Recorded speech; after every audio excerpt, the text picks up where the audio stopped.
Good morning, YouTube.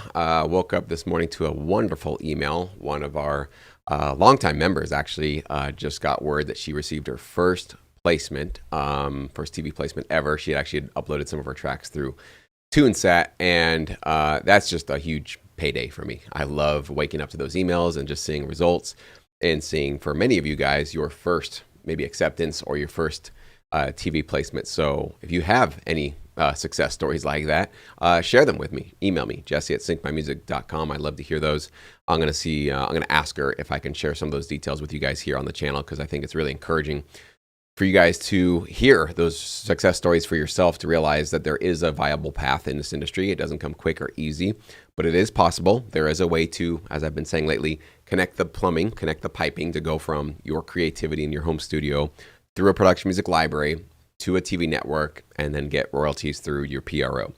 And once you get that connection, the first one happening, when you get that first royalty check, get that first placement, it is a magical feeling, because I remember the first time I got my first placement, it felt like I had stepped one pinky toe into the legitimate music industry, right? We're not really in the music industry, we're more in the TV industry, but it still felt like legitimacy, that all these years trying to, various bands, various projects, chasing this, chasing that, all that stuff, and then finally getting an actual legitimate, it was a Lifetime channel placement, but feeling like there was something substantial about that. There was something legitimate about that. And I really did feel like I had gotten into a legitimate business with my music. And so for all of you guys that are going to hopefully get that first placement soon, I hope you feel that tenfold, and you just live off of that buzz for as long as possible, and really celebrate that, no matter how big or small your royalty check ends up being, or how big or prominent or not prominent your placement is, because sometimes that's all it really takes. It's just, because it takes so long to get the ball rolling in this business, as you guys probably know, just getting a little bit of some green shoots, some sort of a little bit of a pat in the back, a little bit of validation. For some of you, that might feel like a massive amount of validation, but we all need that in the beginning stages of this career to keep the momentum moving forward, and to also not go crazy, right? It takes a lot of faith in ourselves to believe in ourselves long enough to see this out, to basically stick with this industry for a few years before we start seeing some real significant income and some progress, and seeing the placements kind of add up. So in the first couple of years, you got to look for any signs of legitimacy, any signs of validation, acceptance deals from libraries, placements, or just sort of like thumbs up, pats on the back and saying, you're doing something right, keep at it. And hopefully, for those of you that I've interacted with, and I've strongly believed that, I've given you that confirmation. I think a lot of our members in Pro Feedback, I think that's what a lot of them do sign up for, because there's a good number of them that I feel have very strong music. It's ready to go. Couple small little tweaks here and there, but they really, you can see a bright future for them. And I think for a lot of us, and I always, have to remind myself of this, sometimes that's all we need. We just need a little pat on the back to say, nope, you're doing things exactly how you should be. Try this, try that, but you've got a future in front of you. And so whatever it is for you watching this video, wherever that validation can come from, I really do hope you guys all get it, because sometimes that's all it really takes, is a tiny little pat on the back at some point early in your career to give you that confidence in yourself that, all right, I think I've got something of value to offer. I think the industry is validating what I'm offering here in some way. I'm going to keep going through this. I'm crazy or dedicated or, committed enough, passionate enough, whatever adjective we want to use. I'm ready to go with this. I'm going to keep going. So I hope you guys get that in one way or another. But this video, or this live stream rather, is just kind of an open Q&A for any of you guys that might be fairly new to sync licensing. In many of my videos, I sometimes start talking about concepts or topics that, if you're maybe new to sync licensing, it might be going over your head. It might be confusing. Maybe I'm using some terms or some, concepts that just aren't familiar to you yet. So I want to constantly kind of go back to the kind of newbie corner here and just make sure that if you're fairly new to my channel, you're fairly new to sync licensing, there are no dumb questions. There are no, there's nothing that's too obvious that you should have already figured out. It might seem like a very new, weird, strange kind of industry to be a part of. I can guarantee you it's fairly simple. It's fairly easy to understand, not easy to succeed at, as you guys know, but it's not rocket science, okay? This is something that it's basically just a new skill. In the same way that, you learned how to ride a bike probably, we all learned how to walk, we all learned how to talk. We all learn skills in our lives, and we're still now, even in our adult world, adult phase, still learning new skills. So sync licensing is just another skill. It's not magical. It's not extremely complex. It's not very difficult to understand how to succeed at this. There are some golden rules. There are some sort of best practices. There are some standards that we try to teach you guys here on the channel and through some of our services, but you can do it. You can definitely learn this stuff, especially if you're willing to put in some effort, willing to take some criticism, willing to take some feedback, right? And obviously willing to change your mindset maybe if you need to be not so much oriented on exactly what you want to convey and what you want to create in your music, but making sure that you're channeling your creative energy to be useful and serviceable and licensable for a client. So that's a tricky one, right? That's not one that everybody, I think, can turn on and off. It does seem like some people, I don't know if they're born with that or they're able to more easily switch to that, but that does seem to be kind of a separating factor in terms of the producers that find great results in this business versus those that are really struggling with it and are just getting frustrated by it. It's kind of like wherever that is in our brains of switching off the internal kind of ego-centered artist that we all have. I have it, you have it. Turning that knob down a little bit, not all the way off, because you need to have some, originality and obviously some original creativity that's coming into your music that feels authentically you. And then turning up the dial of, I don't want to just make music just for the sake of making music. I'm doing this because I want to secure placements, right? I'm trying to turn this into a full-time gig, maybe a part-time gig, wherever it is your goals are going to be. So that means I've got to make sure that the precious few hours I do have in my studio every single week are making music that's actually going to get placed. It's going to fly off the shelf, hopefully, for TV and film clients.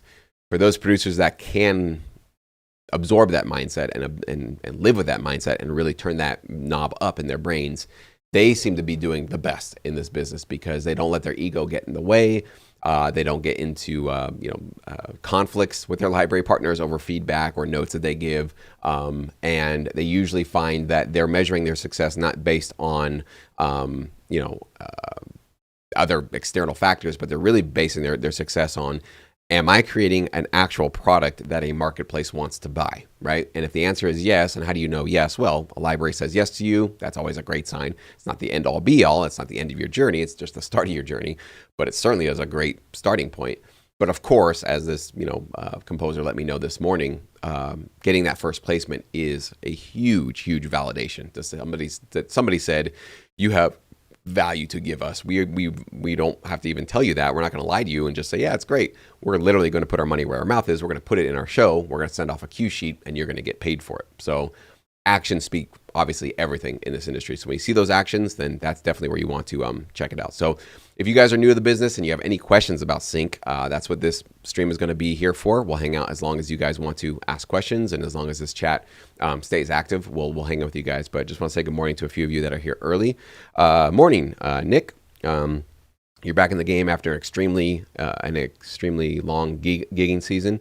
Cool. Glad to hear you're coming back. That's what's kind of cool about sync, and I think a lot of you guys that are gigging musicians learned during COVID that having a secondary place to start putting your music and start to direct your creative energy when there aren't gigs, and obviously COVID was a big tough season on a lot of you guys. I think obviously you realized how amazing and promising sync licensing can be. Which also, I'm curious now we're a few years out of the whole COVID shutdown thing. My guess, I don't have any, research or knowledge to back this up. This is a pure 100% hunch. We had a big bubble in our industry for basically 2020 and 2021. I think that was like a massive just awareness happening about sync licensing, and that there was a lot of need for music. And so a lot of these kind of idle musicians and producers, music makers were looking for new things. I can guarantee you, because I know how hard it is to succeed at this business and how many producers do bail after about a year or two because they're like, oh, I thought there would be an easier road to full-time income. Turns out this is actually going to be work. I can almost, my guess, I will not guarantee, but my guess right now is that bubble has probably already popped, and most producers that were dabbling in sync are already out of it, well out of it at this point, 2024, especially at the end of 2024.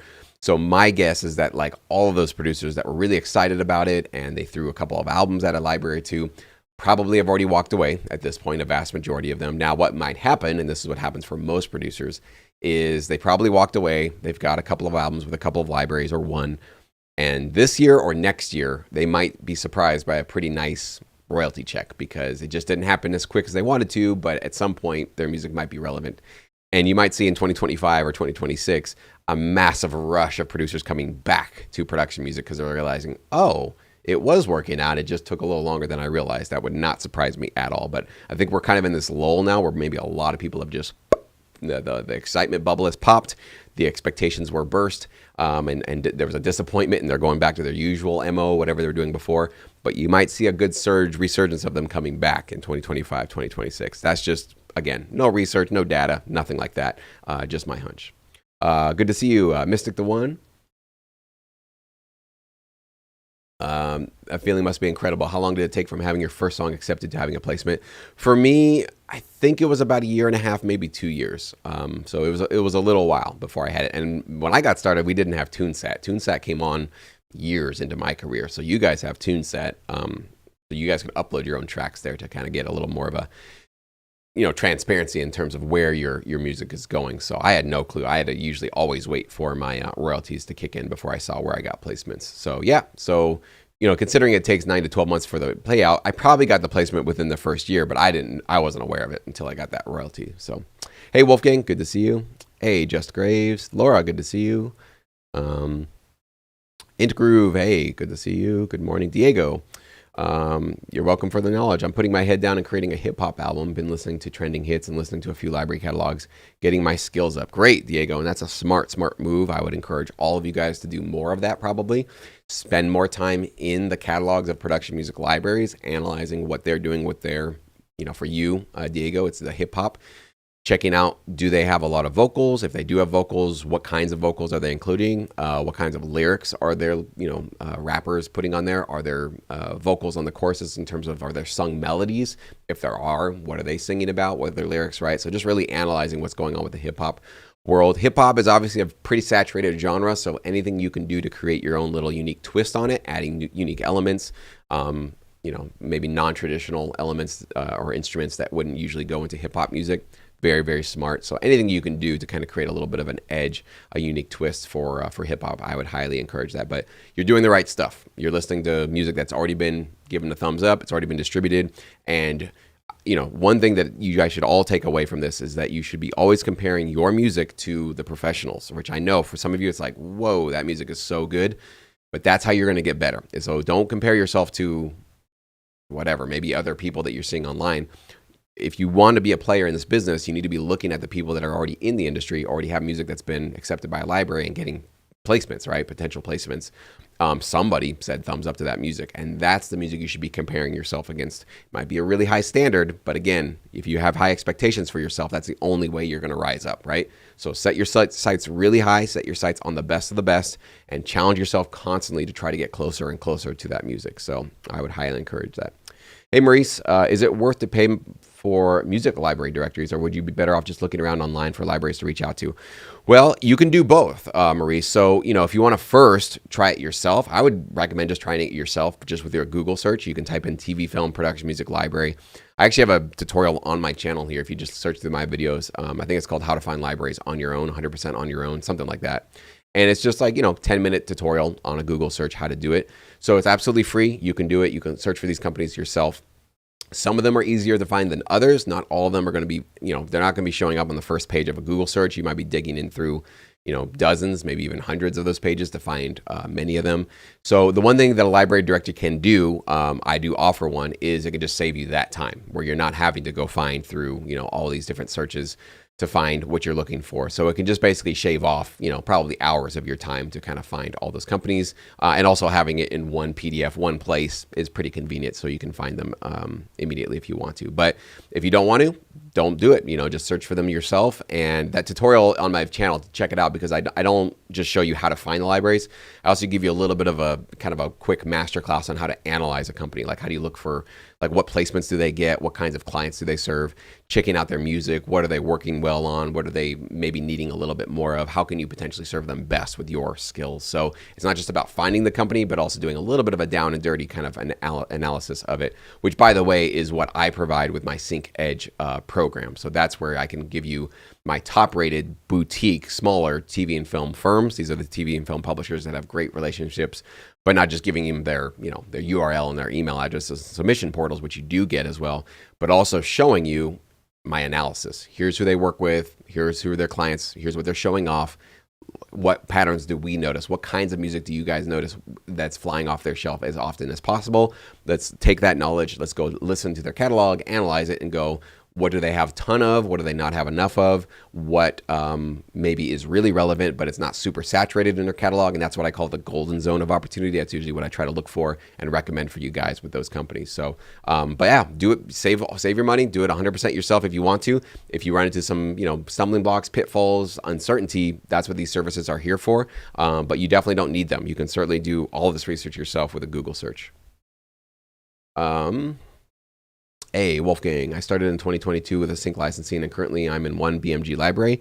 Hard to get into other libraries. My last BMI check was 13,000.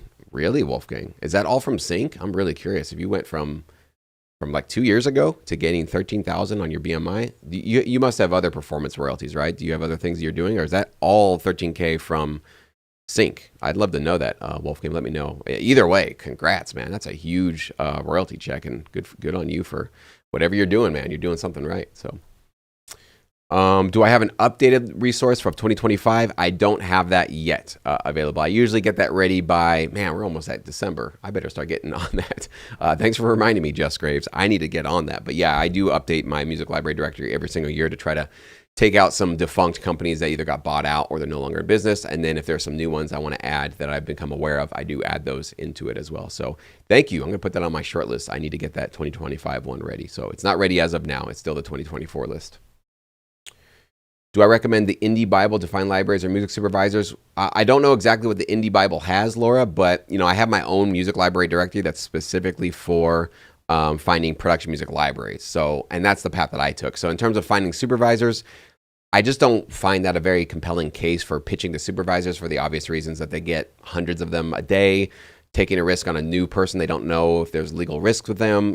I just don't recommend that approach for a variety of reasons I've talked about many times on this channel. But I'm sure there are directories out there where you can find music supervisors if you're convinced that that's what you want to do. But I just don't provide those resources.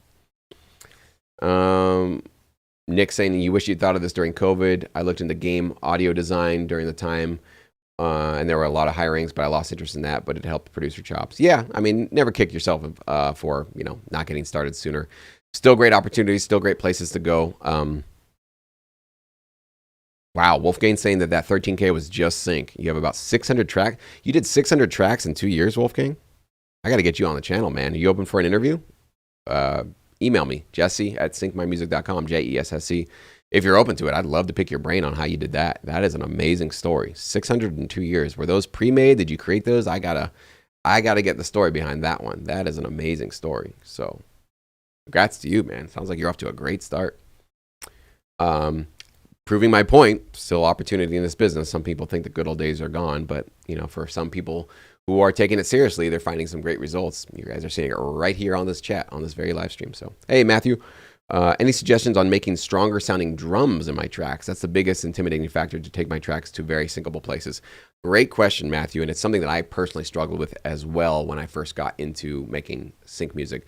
First thing I would ask you is, where are you getting your samples? Because my biggest issue and the biggest reason why my initial drums weren't hitting as hard wasn't my mixing, wasn't my compression, it wasn't the loudness, and none of that. I just wasn't using great, amazing, impactful sounding drum samples. I was using, I think it was Easy Drummer or something back in the day. I don't even remember what I was using, but it wasn't compelling, high quality samples. So I would definitely ask you that first. Where are you getting your samples? Where are you getting your drums that you're working with? That would be step one, because if you're using high quality, great, impactful, loud kicks, snares, cymbals, all that kind of stuff, you shouldn't have to do a lot of heavy lifting with your mixing and mastering to get them to punch through. They should on their own. And in fact, ideally, you should be doing very little, minimal mixing to your drums if you're using the right samples from the beginning. Of course, you always got to do something, right? Because then you got other instruments conflicting with maybe the low frequency. So there's always some stuff we got to do with our drums.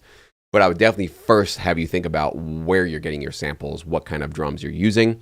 And then if you're like, no, these samples by themselves sound great, but the rest of my mix, I don't know, maybe that's where things are kind of falling apart for you. Things are getting swallowed. I would say you want to probably look at pretty much just EQ and compression. Everything else is kind of like icing on the cake. But a lot of times I find that you don't want to actually add more EQ to your mixes. You want to actually start subtracting, be more subtractive with your mixing process, with your EQ process, rather than adding and bumping up a lot of your frequency ranges. So for a kick, sometimes some kicks have way too much low-end thud and rumble to them, and you can kind of shave off a lot of that low rumbling, subwoofer frequency, because maybe that's getting in the way, and your bass and your kick are basically competing for the same space. So letting your bass maybe have a little bit more of that really low sub place and not having your kick compete with that, or vice versa, right? It kind of depends on what you're doing, what style you're working on. You use umph drums. I'm not familiar with umph drums. I have to look them out. I'm not sure if those are good or not. So I'm not really sure about that one. I have to look that one up. I can't do it here on the stream, Matthew. But yeah, that's what I would say is start being subtractive with your EQ. Compression, obviously compression can be helpful, certain instance of it, to help a little bit more of a punch and a thud. One of the things I used to do all the time back in the day was I added, what is that plugin in Logic? I'm blanking right now. It was a distortion. I can't remember what it was called. It wasn't the ad limiter. It was Bit Cruncher. It was a bit like the bit one. I forgot what it's called. Bit Crunch or Bit Distort, whatever it's called. And I would just add a little bit of that. It's a little bit of distortion essentially, but it would just add a little bit of this mid-range slap to my kick and my drum and my snare. And that's all. I wouldn't add it to the cymbals or anything like that. Just to the kick, just to the snare. And basically one little instance of distortion essentially, kind of minimally applied, could help smack those drums a little bit louder. But I would say if your drums aren't kicking it, aren't working, try some other ones. I'll tell you, are you doing rock drums, live drums? If you are, Steven Slate. I'll just recommend Steven Slate. I think, Bit Crusher. Thank you. Nick helped me out there. It's called Bit Crusher in Logic Pro. So that was a little one that I used. But Steven Slate rock drums for sure. I would check those out. That's one of my go-to, pretty much my go-to for live and rock drums, even funk drums and all different styles. But any live drums that I need, I think Steven Slate basically does it best. So that's my recommendation. Zantella, how much is Sync Academy? Thinking about signing up soon. Sync Academy by itself is $19.99 a month, and it's cancel anytime, 30-day money back. You can pair it with Sync Edge. That's the other library recommendation company I was just talking about a couple minutes ago. And you can pair that with it for just $29.99 a month. So basically $10 more. You also get access to the recommended libraries, and you get access to our online producer community where you can get all the tutorials. You can post tracks for feedback from other members. You get a lot more access to me if you have a question, and I'm not here on a live stream. You can basically get my input or my advice on whatever is going on in your career there as well. So if you just go to syncmymusic.com, you'll see the links to sign up and learn more about those if you want to. Int Groove, if two people working on music for sync, how would the registering for the PRO work for that music? You would basically just split your writer share, basically. So when you go register your tracks or when you work with a library, generally their library is going to handle it for you. If you and a vocalist, let's say, split things 50-50, you just let the library know that this is a joint effort. These tracks or this album is 50% me, 50% this other producer or this other vocalist. And you would just both need to supply your IPI number, so your BMI IPI number or your ASCAP or whatever your local PRO is, to the library. And the library would basically register it, and then you would be splitting probably 50-50. I'd recommend having a 50-50 deal. So your registration would just show you get 50% of the royalties, the writer's royalties, and then your co-writer would be getting the other 50% of the writer's royalties. So hopefully that's clear.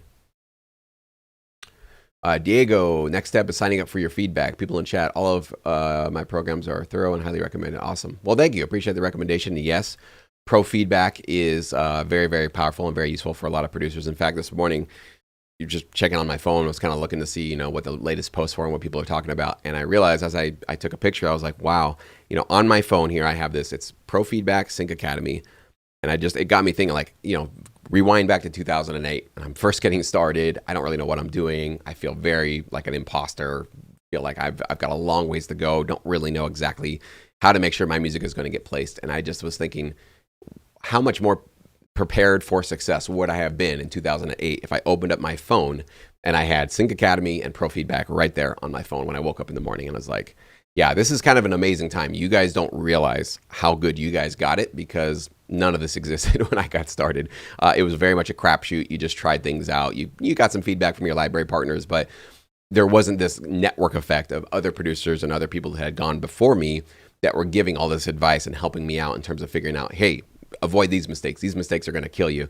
Try this, try that. That's going to get you closer to success if you follow in our footsteps. None of this existed in 2008. So you guys get access to, even if you don't sign up for any of the premium services that I offer, this YouTube channel alone has, I think, 1,100 videos on it. And we've covered, dare I say, almost everything that there is to cover about this business. Of course, that's never possible, but quite a bit we've covered on this channel. So you guys get access to all this knowledge and all this amazing stuff. So take advantage of it, right? One way or another, for sure.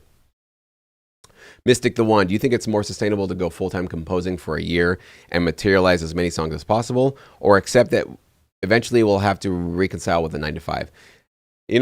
That's a mindset thing. It's like, it's hard to answer that because when you say you want to go full-time for a year, it almost kind of sounds like you're giving yourself a deadline to say, like, if I don't make this full-time in a year, then it's just not going to work out for me. And I have to kind of accept that this will be just a part-time hustle alongside my 9-to-5. I think it's better to think about this in terms of tortoise versus the hare, right? Because that first approach sounds like the hare, right? You just want to go pedal to the metal whole year, nothing but sync, go, go, go, go, go. And then did I make it in a year? And if not, okay, forget it. I'm going to take my foot off the pedal and really slow down at this point. I can see that kind of backfiring on you really, really fast. I would say the better approach, the smarter approach is to go, this might take me 2 years. I think at the quickest. That's what I think the quickest could potentially. This might take me 5 years. This might take me 10 years. Okay. These are realistic numbers, realistic timelines you got to kind of wrestle with. How could I realistically consistently stay productive in this industry for 10 years?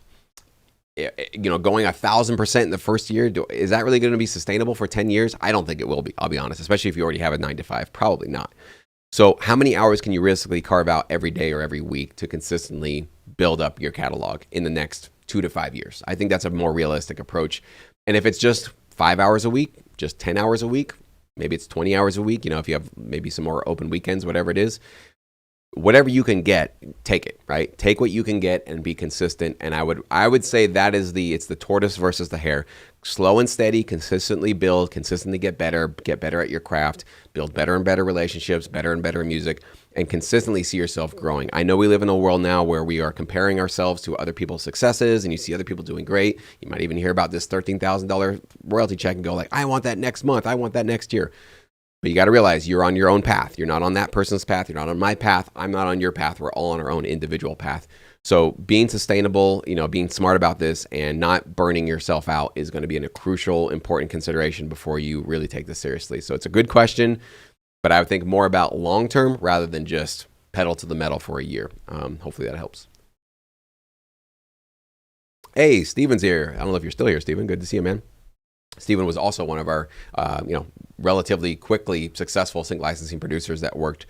He actually got approached by a production music library, and he took him up on the offer, and he kept on working, and he's seen the royalties and the offers and the opportunities grow for his career. So he's doing it right. So I had a decent BMI check last week, or whatever it was, Steven. Not my biggest, but not disappointing either. So kind of right there in the middle. So I appreciate that. Same to you, man. Hope you had some good results with that one.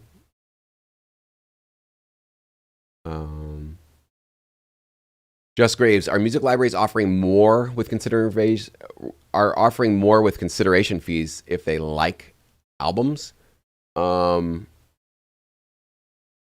quite sure how to interpret that question. If they love your album, and especially if it has vocals on it, there's a higher chance they'll offer consideration fees. Not a guarantee, but a higher chance. That's what I've definitely noticed in our industry.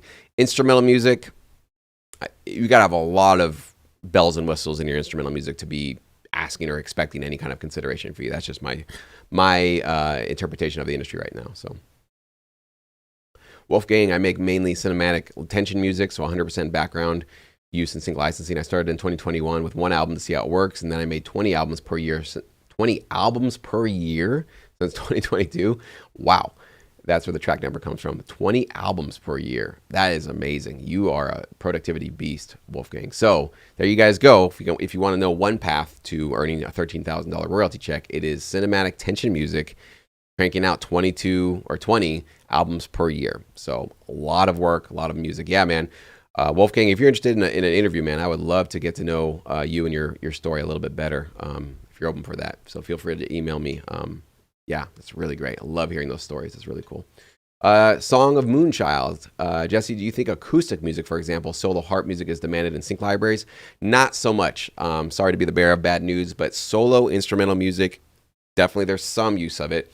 But I do know personally of many producers that have done a lot of like solo piano music, and they get some placements, but it's just not, the big money getter, and it's just not going to get a ton of placements. If you can record a solo harp, you can actually record a real harp and blend it into, bigger orchestral music or maybe tension music, as we were just talking about, cinematic tension music.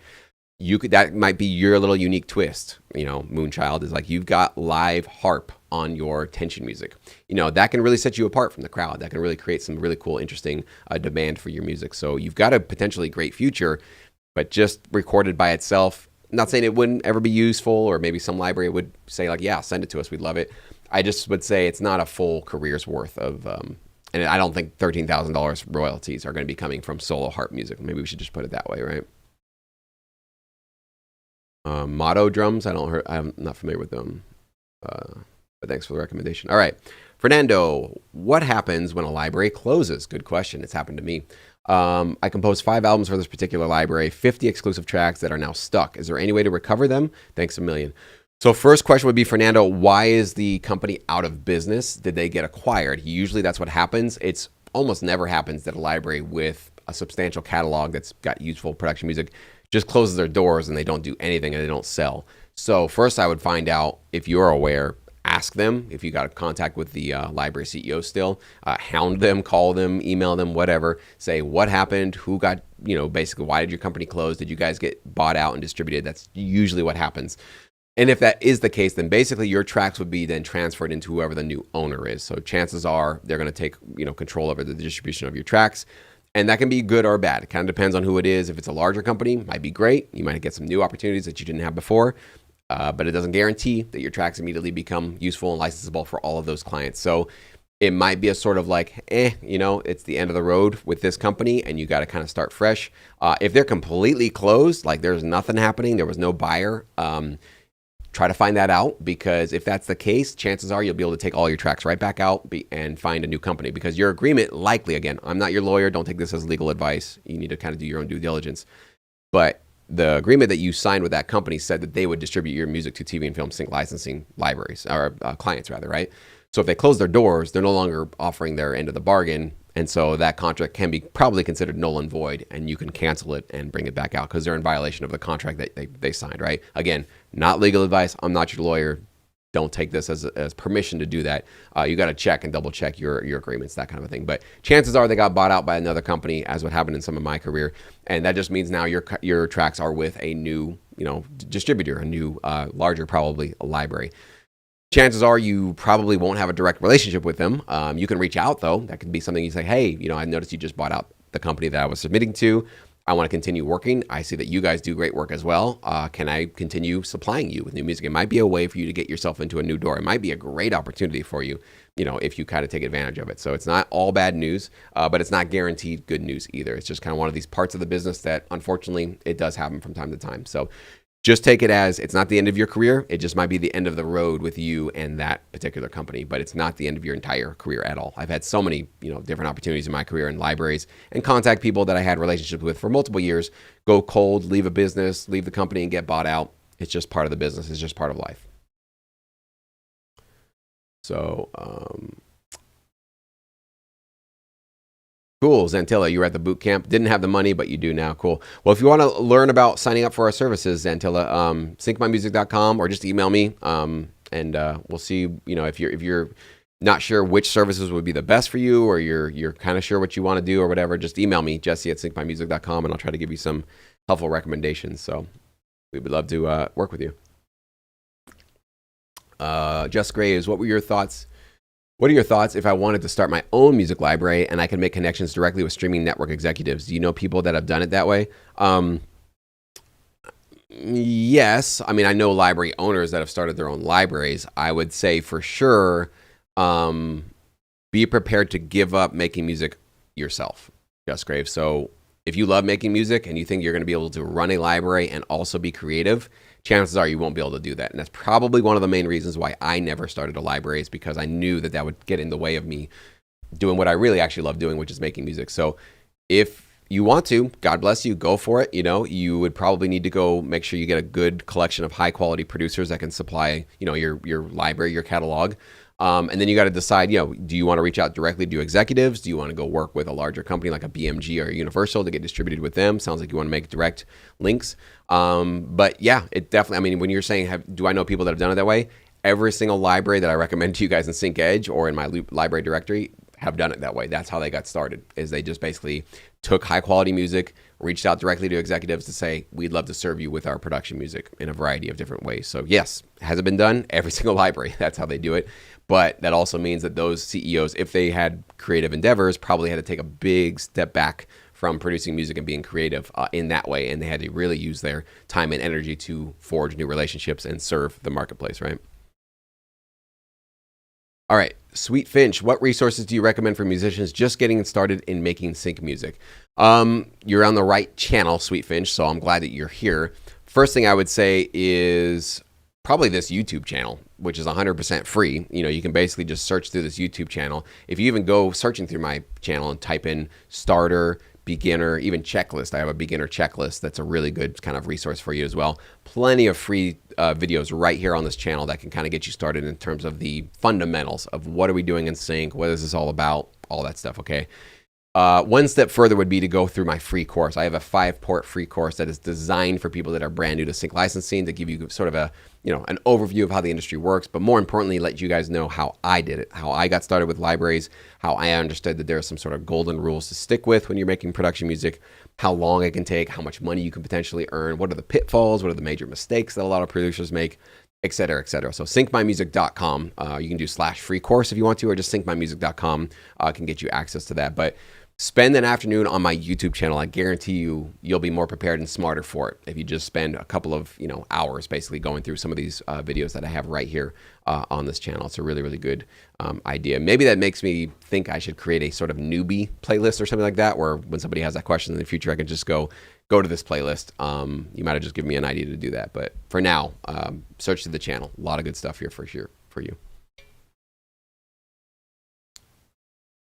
Just Graves, do I still recommend Songtrust or that new nonprofit company that came out during COVID to eliminate the black box? I don't know if I ever recommended Songtrust, Just Graves. I never recommended them. Don't know how much they're going to be relevant for us in sync licensing, so I don't think that's something that I've really recommended or not recommended. I just don't know much about them. I don't know if they're really the relevant kind of service for us here in this business. Zantilla, I teach guitar from home and I also happen to write music pretty quickly and I do it every day. Spending 5 years on it is a low friction for me. Great. That's awesome. Sounds like you got the right mindset to do really, really great in this business if 5 years doesn't intimidate you. So, all right. B-Rad, during the recent week-long boot camp in chat, Yella mentioned an Oxford something to boost our final volume. Many of us had 2 volume issues. I didn't catch it though. Are you familiar? I'm not familiar. If anybody was there for our boot camp, if you guys can help out B-Rad. I don't remember what Yella recommended in that chat, and I don't think he's here today, so I don't think he'll be able to help you guys out. Sorry. Fernando, they don't respond to my emails, so I'll do more research. Yeah, and that's part of the deal, Fernando, and that's part of the deal for all of you guys. Even if you get a recommended company from one of my services or my directory, I'm not giving you guarantees they're going to reply to your emails or they're going to even read your emails or basically listen to your music. In fact, you should be counting on and factoring in and expecting to have some companies not reply to you and reject you. That's just a part of the journey, right? So a professional comes into this business going, I don't expect to earn, or I don't expect to bat 100, and just basically everything that I pitch always get accepted. And, as a professional, I expect to probably get rejected more often than I get accepted. And that's the case of my career, and many people that I know in this business.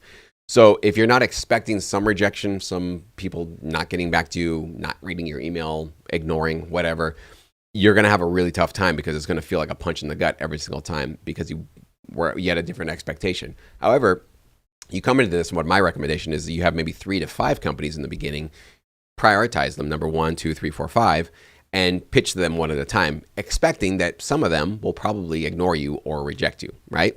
If you have that expectation, but you've got some backup, you've got a plan to kind of go through that, and then let's say all 5 of them reject you or ignore you, rinse and repeat. Let's get 3 to 5 new companies, and you keep going. That's a professional mindset. That's just the approach that'll get you through to wherever you want to go in this business. It's so easy to just give in and cave into despair and just aggravation and anger when people are not replying and not responding and not even listening to our music. I get it. It's happened to me. It's happened to many people I know in this business. And that's why 95% of people burn out and run away and give up because it's like, forget this. I don't have it in me to keep going through these rejections. So it's going to test you. This industry is definitely going to test you, but I can tell you it's that tortoise and the hare. If you have that consistent and persistent mindset to be the tortoise to just march forward, rejection or no rejection, you just keep marching forward. You keep staying productive. Those are the only people that have a chance of seeing full-time income with this. So it is sort of a mindset game at the end of the day. It's not even about your knowledge or really, honestly, much about your talent. I'm not the most talented producer on earth. I always say I'm around like a C+, B-, maybe a B+ on a great day, right?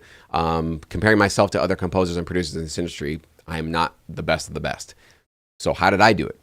Persistence. Kept on showing up, kept on saying, how can I help? How can I make it better? How can I make your life better? How can I make sure that the music that I pitch to you next is going to be the most relevant and useful and licensable for the clients that you have? Because I'm in this for the placements. I want to be useful. I want my music to really fly off the shelf. So that's not necessarily talent or knowledge. That's just a mindset decision that I made pretty early on in my career and what I kept going with. So hopefully that's helpful.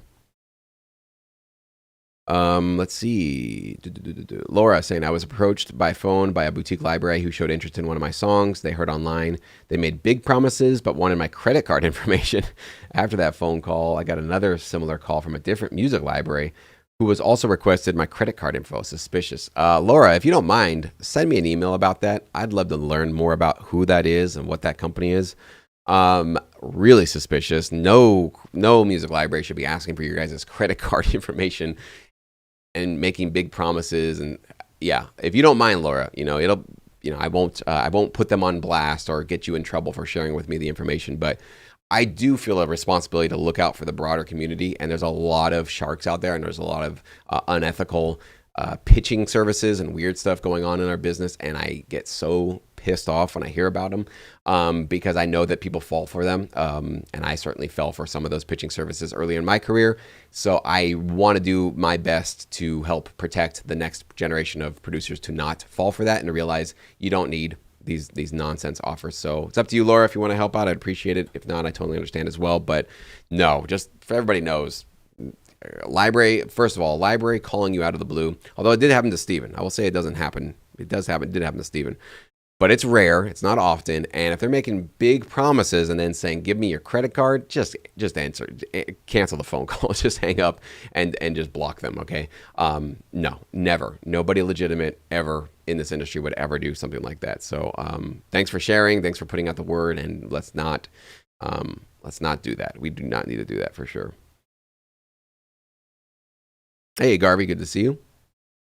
Cool. Glad that this was helpful, guys. Yeah, if you have any other questions, I can hang out for a couple more minutes if you guys have any other questions about working with libraries, making production music, royalties, newbie questions, registrations, you guys name it. There's no bad questions, no stupid questions. No matter where you are in this, if you're brand new or you've been working for a couple of years, I love getting your guys' questions. It helps me understand, reminds me what issues you guys are struggling with or what concerns you so that I know, because a lot of these live streams will kind of feed me for ideas for videos and content that I want to make moving forward. So you guys are helping build this YouTube channel by these great questions. So thank you in advance for doing that.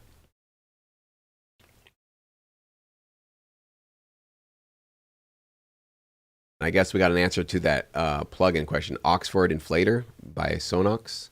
That might have been the one. Yeah, I'm not really sure if that was the plugin that you guys were looking for. So.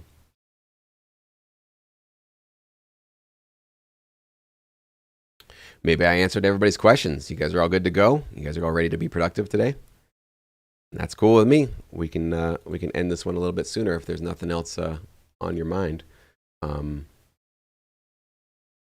But I do have a lot of great videos already recorded, kind of in the queue, ready to go up here on the channel. And we do have a great big library CEO joining us this Saturday. I'll let you guys know about that tomorrow. But a library that I personally have worked with to secure some great sports placements, including my first theme placement with a sports talk show. So if you guys are learning about who that is and how to connect with that person directly, you guys will get a chance to do that this Saturday. So hopefully see a lot of you guys there bright and early Saturday at 9 a.m. But I'll tell you guys all about that tomorrow in tomorrow's video. So. All right. Nick, question about copying chord progressions. In jazz, it's common to use a chord progression from one song and make a new melody on top of it. Would it be a bad idea to try something similar in sync? Chord progressions generally, don't get copyright protected. So you're generally safe with it. It just kind of depends. Certain chord progressions might be very, very recognizable, especially if you're using like a similar instrument of whatever doing. Jazz... I don't think you're asking about making jazz music for sync. Jazz music, I would say big band, exciting, brass-led jazz music probably is the most licensable style of jazz music, but relaxing, dark, moody jazz probably doesn't get much placement at all. So it can be done. You can use similar chords or that kind of a thing, but just be mindful that if you're copying something directly from a reference track, you're opening Pandora's box, right? And how close you get to it and how closely you stay inspired to it, how much your track reminds somebody else of an original track, of another track, that could be something where you sort of get, you get into a little bit of some tricky space there. So it's, it's a fuzzy area. So yeah, just a connection and the legality of it. Yeah. So chord progressions, again, generally, you're going to be okay with that. Most pop tracks use very similar chords, right? We all know that they're kind of using the same chords, but it's really in the lead melody, in the execution of it, maybe in the rhythm of the chords, in the instrumentation, all that kind of stuff. So, I have not invented ever, I don't think, one chord progression in my entire career. Every chord progression you've heard out of any of my songs probably came from other tracks and other songs subconsciously.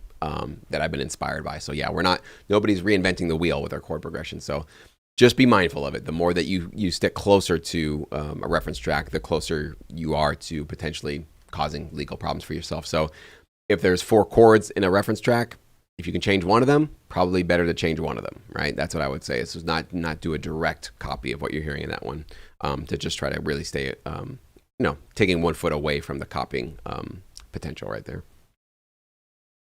TuneEdge accepted my audition track and rejected everything after, but still sends me brief. Are they known as reputable? So, TuneEdge. Let me look that up real quick. Hold on 1 second. Because, let's see if I had them on my list. Sometimes I have so many companies, it's hard for me to remember them right off the top. Let me see. TuneEdge is not on my list. So right off the bat, if they're not making my list, there usually is a reason for that. I can't tell you right now for sure. I'm not going to give you a legit or not legit, but I will tell you they are not in SyncEdge. Okay, so SyncEdge is where I give you my top rated, most reputable companies, and TuneEdge is not there. I can't tell you exactly why right now because I'd have to go do a little bit of digging, but that one is not showing up on my list of companies that I recommend to you. So that's all I can tell you about them. Just Graves. So real quick, for collecting your mechanical royalties aside from performance royalties, which company do you use? I don't, Just Graves, because I don't have any distribution that earns me mechanical royalties, right? So my career, not all of you guys are going to follow in my footsteps. Yes, they're on probably my library directory, but not on my SyncEdge recommendation, Matthew. So you guys are aware, my library directory has pretty much every type of company that could potentially get you guys placements, from royalty-free, stock, TV film, all that good stuff. SyncEdge is my premium service where I give you my top rated production music libraries. So that's what I was saying before, not that they weren't in the library directory. And again, I can't, off the top of my head, I got to go look into why I'm not recommending them, or I haven't recommended them in SyncEdge. It might not be a nefarious reason, but there might be something that I'm like, it's not the top rated one that I would want to give to SyncEdge members. So again, I can't answer that right now on the stream. It took me a little bit of time to go searching through, my files, or just kind of go look at their website to find out why. But just want to make sure we're clear on that. But mechanical royalties, back to that question, I have only worked exclusively with production music libraries for my career. So production music libraries, they're not streaming anything, right? We're not putting our music generally. Some of them are going to, but I mean, honestly, I haven't gotten, many streams or any distribution that way. All of my income has come from either sync fees, the upfront fees for a placement, or performance royalties, a BMI or an ASCAP. So that's what I'm going.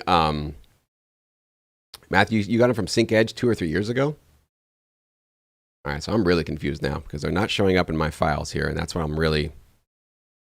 All right, well, let's put a pin in that one, guys, because I cannot solve that one right now because I'm not seeing it in my site. I got to go find out what's going on with them. So anyways, if you want to, if you have your music on Spotify, then you're going to go with other companies to help collect your mechanical royalties. Mechanical royalties just hasn't been a part of my strategy at all, just because I haven't been, doing that. So I don't know. Somebody keeps spamming the chat. We're going to go ahead and hide you. Sorry, not being helpful here.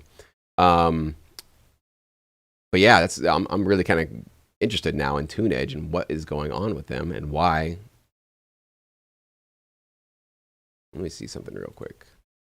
But if it's on here, unless I didn't. Okay, one thing I can, maybe the reason why, hold on.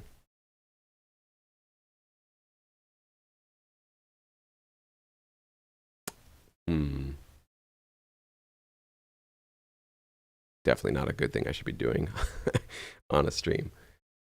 All right, I won't. I'm getting tempted to do a deep dive right now, but I won't torture you guys that way. So let me check that out. We'll see what's going on there.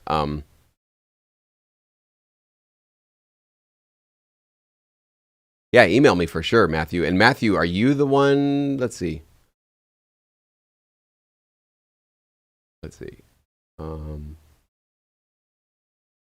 Okay, no. So Matthew, have you worked with them, and what was your experience? Positive, negative?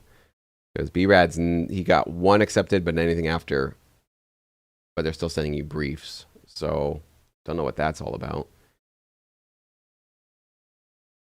So Matthew, yeah, let me know in the chat. Positive, thumbs up, thumbs down. I don't need like all the specifics or whatever, but like they're working out for you. They're kind of going cold, or you're not digging them. I'd love to know that.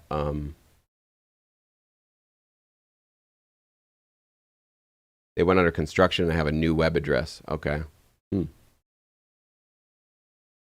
Yeah, this will be my mystery for the day. I'll do some deep diving to find out what happened with this company.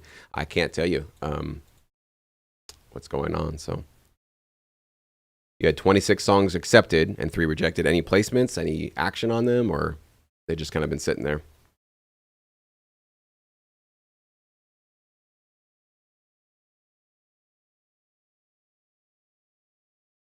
Chances are 2, again, this is without knowing really more what's going on with their company, but if you're getting tons and tons of rejections, like you get 1 accepted and then you get like 10, 20 rejected, chances are you got work to do, right? That's just kind of my general advice. That might mean that you have some improvements to make with your production, mixing, mastering, recording process, whatever it's going to be. So, it's just kind of general advice. Just a lot of rejections, a lot of like, not really, not really, not really. That might be a sign that you have a little bit of work to do. And so if you're getting a lot of rejections, I would say maybe you need to focus on improving your craft, working more with reference tracks, getting some professional feedback, kind of going back to the drawing board and learning about some of these like golden rules about production music, and just making sure you are on the right path before you continue on, because that could be what that is. It's just kind of a sign from the industry and from the marketplace saying, not quite ready for prime time, a little bit more there, right? So no syncs yet, and they have a premium subscription as well. It kind of confused me, no placements. So maybe they're kind of turning into sort of a royalty-free thing where they charge their clients to use the music without royalties, and as long as they pay a subscription. Or is that a subscription to composers? That's a little bit more confusing or concerning if that's what they're doing. But Yeah, I don't know. Well, you guys inspired me. I'm going to go look into this. So for those of you that were curious about that company, go ahead and email me after this. And if I can find out something informational or useful for you guys, I will do that for sure and get to the bottom of this to find out, were they recommended, were they not recommended, and why were they taken off the list? Because if you guys don't know, we recommend about 60 companies within SyncEdge. So off the top of my head, I don't have all the details, just I can bring up for each one of these companies right off the bat. But I definitely have a sort of a paper trail and some notes that I take on each of these companies, so I can try to look into that and get you guys some helpful insights.